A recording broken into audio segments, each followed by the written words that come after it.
Ça veut dire que malgré tout, Noël aura été sauvé? Je pense que Noël est largement sauvé, même si malheureusement ça ne permet pas d'avoir une année qui sera complètement sauvée. On voit bien que aujourd'hui les Français achètent par exemple beaucoup de livres, ils achètent beaucoup d'électronique, ils achètent toute une série de produits qu'ils ont pris l'habitude finalement d'acheter avec le confinement, Ouais. tout ce qui est le sport, tout ce qui est jeux de société, le boom des vélos des achats de vélos est absolument considérable. Ce sont des cadeaux très connotés et qui sont en résonance avec évidemment ce contexte très particulier. Je rebondis sur ce que vous disiez sur le jeu de société. On a du temps à la maison. Exactement. Et puis on est en télétravail, même si on travaille chez soi. Quand on télétravaille, ça se passe pas de la même façon. On a des horaires qui sont différents. On gagne du temps parce qu'on n'a pas de transport.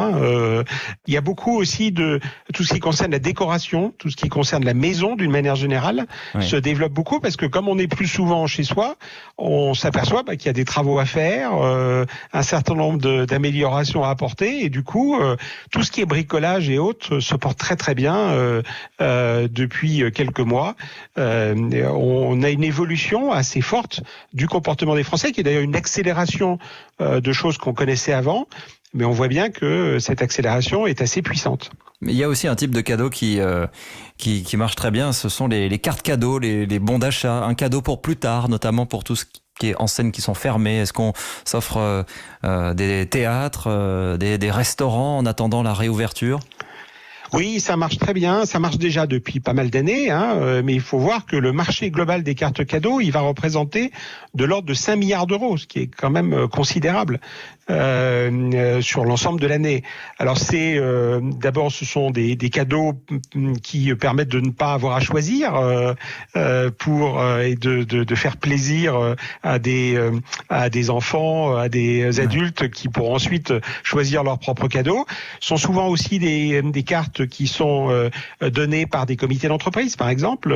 Il y a eu une augmentation assez forte dans ce domaine cette année.